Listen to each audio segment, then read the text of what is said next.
This it was alright here is it's a propagation plant thing.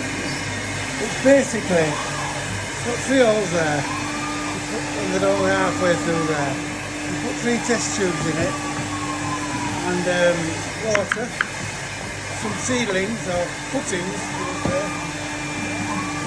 and then leave them for about a month. And when they start sprouting, you put them into something bigger, like a plant pot, something like that. Now, these are very inexpensive. I can't remember how much I'm talking about, but they are for sale on the website. But with this one, what I'm going to do is I'm just going to do a little bit, tidy up with it. It's just been stuck in the workshop for ages. So I'm going to give it a bit of a sand down, and then I'm going to re-lacquer it.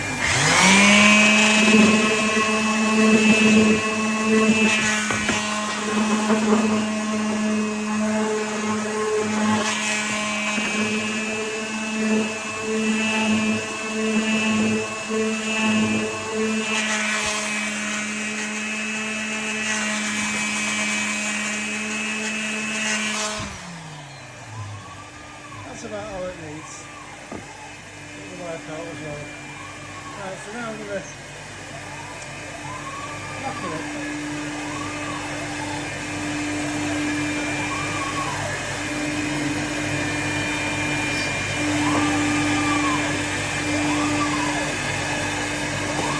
I'll do that, put a bit more back on there. It varies in seconds is this. Literally seconds.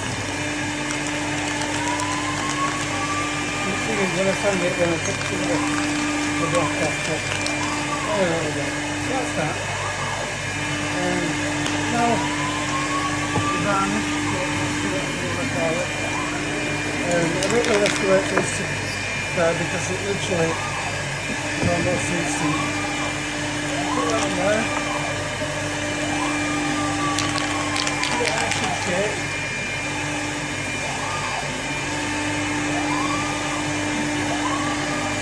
Pinches it that off a little bit better. That unfortunately takes a little bit longer to dry in the black, but it does that. Leave it like that. If I do any more, it'll run. And inside there, with the 3 test tubes, some cuttings, any cuttings at all, leave them in there. Even if they don't know if they're going to work, you never know. Put them in, see how they get on. You can always take them out and throw them away, put some others in. And thank you for watching.